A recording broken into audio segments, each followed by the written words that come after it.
Hello everyone, welcome to EVTN News. I'm going to jump right into the news. So we'll start out in Germany. Bishop Heiner Wilmer, age 64, of Hildesheim, Germany, was elected president of the German Bishops' Conference. Among other egregious incidents that cry out to heaven for vengeance, in September 24, he appointed 3 people to provide pastoral care for LMNOPs. He said this team will provide guidance in cases as diverse as the baptism of a child from a LMNOP couple, blessing ceremonies for LMNOP individuals celebrating their transition, and supporting families with non-binary children. So he's pretty egregious, but this is the new president of the German Bishops' Conference. And again, there's the crisis. Okay, going back to an interesting article. Let's see here. During his homily for the February 21st Black History Month Mass at St. Joseph Church, Washington Auxiliary Bishop Roy Campbell reflected briefly about how the Agnus Dei, Lamb of God, is sung shortly before the distribution of the Holy Eucharist, and reflected on the word Dei, meaning God, and falsely compared the term to DEI, saying God is DEI per the Catholic Standard, the Archdiocese's official newspaper. The bishop made similar remarks during the Archdiocese's 2025 Mass commemorating Black History Month, and in a reflection briefly published by the USCCB. So in September 25, he wrote a reflection on the same topic, Why DEI Means God, that was briefly published on the USCCB's website, which made similar jabs at the Trump administration and several blasphemies about God being DEI before being removed. Following its removal, a USCCB spokesperson claimed it had been published by mistake. So, I actually have this on my website, and I don't know if I'm going to be able to find it or not, but oh, okay. Yeah, I think I might share it with you. Just give me a second here. Here we go. Okay. All right.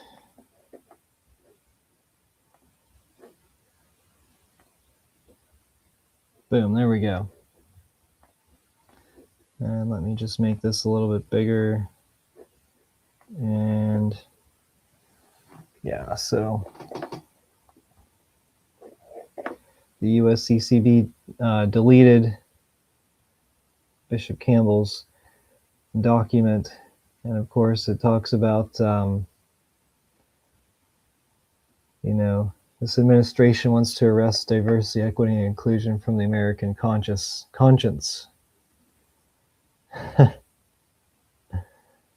Okay, so my website, I don't know if you can see it at the top. Let's see. No, it doesn't. I don't think it has it on the stream. It's johnssonofthunder.wixsite, wixsite.com. So, okay. What else did I do? It's an interesting website. I have the Bible in 3 years. So I actually came up with this one, and you can download it in Excel or PDF. The Bible in a year, you can find that a lot of places. And Bible conversion charts. Douay Rheims versus, I think it's the, Douay Rheims versus New American Bible. You can see the differences in the names, and then the Psalms. And I think that's also the same thing, comparing it to like the New Revised Standard Version. So anyway, helpful resources maybe.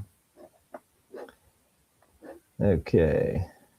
Oh, okay, I'm back. All right, what's the next one? The German bishops, again. German Bishops' Conference announced on Tuesday that it adopted the text at its spring plenary assembly of the Synodal Conference, which was conceived as a continuation of the heretical synodal way that seeks to change church doctrine. In the conference, bishops, other clergy, and laity will discuss and decide on ecclesiastical matters together. According to its statutes, the Synodal Conference will consist of the 27 diocesan bishops of Germany, 27 lay members of the Central Committee for German Catholics, and 27 other Catholics, potentially clergy or laity, voted for by the Synodal Assembly. The structure which grants the laity authority in ecclesiastical matters clearly violates the hierarchical and sacramental nature of the Catholic Church. Some faithful Catholic bishops, like Cardinal Rainer Maria Wallachy of Cologne and Bishop Rudolf Voderholzer, have therefore decided not to participate in the synodal assemblies. The conference will now send the text for the establishment of the synodal conference to the Vatican for approval. So they're looking at basically bypassing the German bishops' conference and creating their own decision-making assembly. I don't know what will happen. I actually don't have any. I don't have any strong predictions, but I guess I think it's possible. I mean, you can consider this is that obviously it's Kissy who's probably going to determine this, and he'll probably say, well, this will work for Germany, even though it doesn't apply to the rest of the world. This will work for Germany, and make some kind of non-committal response to that, to the question, or to the request, I guess. I don't see them outright declining it. Okay, Chicago Auxiliary Bishop Mark Bartosik was named Vocations Director by Supich in Chicago. He was the one who Supich sent to kick Father Paul Kauchik out of his parish after his parishioners burned a rainbow flag that had been hanging in the church. Supich obviously has a very minimal ordinations every year, and I don't know if that will continue. We'll see if it will, but this guy is one of Supich's henchmen, so it is what it is. Okay, and also, Supich is over age 75, and Pope Leo quickly retired Cardinal Dolan, but Supich is still there. Supich is still in his spot, even though he's older than Dolan. So when's Supich's retirement going to be? It couldn't come soon enough. Okay, in a February 11th statement posted on the Archdiocesan Facebook page, Archbishop Carlos Alberto Breis Pereira, OFM, Franciscan, of Maceió in Brazil, declared that in his diocese, participation in an old rite mass in another location will be considered an act of public schism, resulting in automatic excommunication. So there is a single approved Latin Mass in his entire archdiocese, which is very large, apparently. The bishop's decree is the most assertive episcopal action aimed at enforcing the norms of Traditionis Custodes to be reported so far. Breis Pereira's decision is an application of canon law previously unseen in contemporary diocesan governments and is likely to be challenged for validity at the level of the Holy See. And it's also unclear who he was referring to, whether it was the SSPX or Sedevacantist group, and he probably could have discourage people from going to Sedevacantist. SSPX is like, just provide more Latin Mass opportunities for Catholics, and you won't have to worry about this. But it's another case of an OFM trying to destroy things. I mean, you have Martin in Charlotte. He's an OFM, and they're kind of not very good. Okay, got a kind of a long commentary on this next story. So more than 30 faithful Catholics, including Philadelphia Auxiliary Bishop Joseph Coffey, several priests, the Sisters of Life, and numerous lay pro-life activists, prayed for about 2 hours in reparation for the grave sin of the slaughter of the unborn in front of a notorious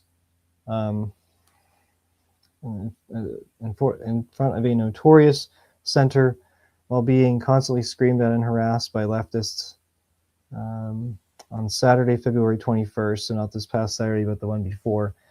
Beginning around 7:30 a.m., more than 30 faithful processed just over half a mile from Holy Redeemer Chinese Catholic Church to the sidewalk outside Philadelphia Women's Center, one of the most prominent abortuaries in the city, where they peacefully prayed 15 decades of the Rosary in the Divine Mercy Chaplet. As they prayed, the faithful were constantly ridiculed, mocked, and screamed at by a mob of pro-death activists on the other side of the sidewalk. Bishop Coffey and several local priests, pro-life leaders, and other faithful emphasized to LifeSite News the importance of bearing witness to life on the front lines of the spiritual battle despite the verbal attacks of the other side. So Bishop Coffey, he's an auxiliary bishop. Did it mention that? Yeah, it did.